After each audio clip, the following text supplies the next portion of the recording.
Goede bereikbaarheid. Heel Friesland beter bereikbaar. Dat is wat de ChristenUnie wil. Dit vraagt om goed openbaar vervoer, maar ook fietssnelpaden, recreatieve fietspaden en wandelpaden.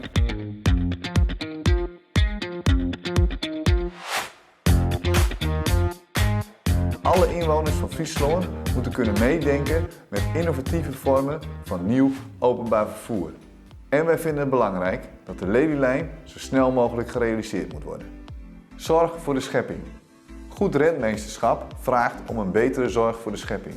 We moeten met elkaar aan het werk om de stikstofuitstoot te verlagen, om de biodiversiteit te herstellen en om de lucht- en waterkwaliteit te verbeteren. Groene energie. De energietransitie begint met energiebesparing. Dat doen we door verduurzaming van huizen, gebouwen en het duurzaam maken van het openbaar vervoer. De energie die dan nodig is, moet duurzaam worden opgewekt. Dat kan met windmolens op land. Maar dat moet altijd met draagvlak van de omgeving en passend bij het karakter van het landschap. Circulaire koploper. De provincie Friesland heeft de potentie om de meest circulaire provincie van Nederland te worden. Samen naar een circulaire economie, duurzaam ondernemerschap, groene bedrijventerreinen en daarmee een bloeiende samenleving. In de lobby voor Friesland mag een tandje bijgezet worden. De toekomst voor het platteland. Op een vitaal platteland gaan landbouw, natuurbeheer en recreatie hand in hand.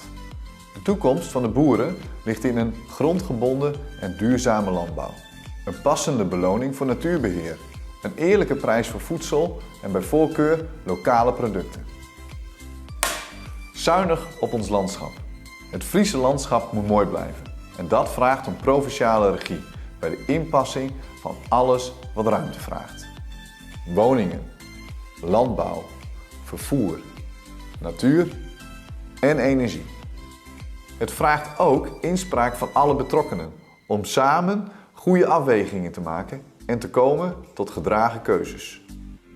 Betaalbare woningen. Starters en jonge gezinnen hebben recht op passende, betaalbare en duurzame woningen. Onze opgave is meer nieuwbouw van betaalbare koopwoningen en sociale huurwoningen. En daarnaast het verbeteren en verduurzamen van onze bestaande particuliere en sociale huurwoningen. Praat maar Friesk.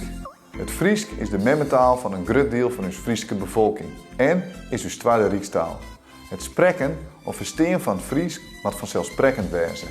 In de communicatie met de oerhiet, maar ook benamen in de zwarg. Het Friesk blijft verplicht onderdeel van het basisonderwijs.